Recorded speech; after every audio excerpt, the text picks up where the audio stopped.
one of my favorite quotes. It says, "Autism took from me everything I ever wanted, but in turn gave me everything I ever needed." That's one of my favorite quotes because it's my quote.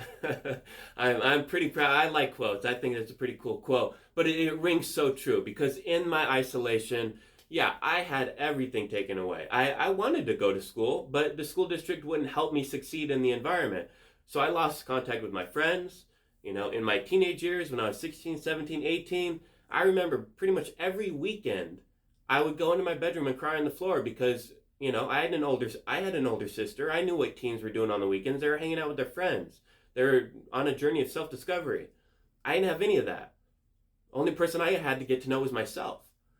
But hey, that's the silver lining, right? So autism maybe took a lot of things away from me, but it also gave me all this time on my hands to get to know myself much earlier than the typical human does, right? And also with this vacuum that was created because I lost my friends, because I lost that bridge to society, because I never left my house, and I had so much taken away from me. I wanted to play high school basketball, but I couldn't do that now because I'm not going to school. I'm not getting the sports. I had all the time in the world to give myself one thing that nobody could ever take away.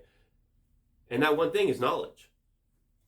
I can educate the hell out of myself, and nobody ever is going to be able to take that away. And so to this day, I am addicted to learning because I want to give myself, they say knowledge is power. And it's usually, with a connotation that with knowledge you can do great things. But knowledge is also empowering.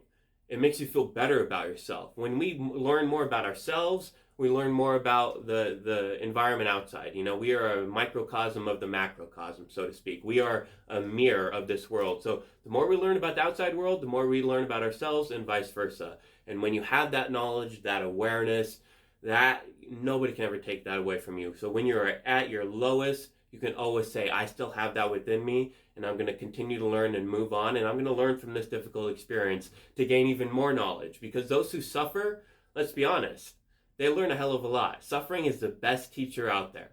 So when you suffer, whether on purpose in the form of exercise or putting yourself through rigorous activities, or unintentionally in the form of a mental health diagnosis or autism or a death of a loved one, that suffering is the best opportunity to learn, and nobody can ever take that lesson away from you.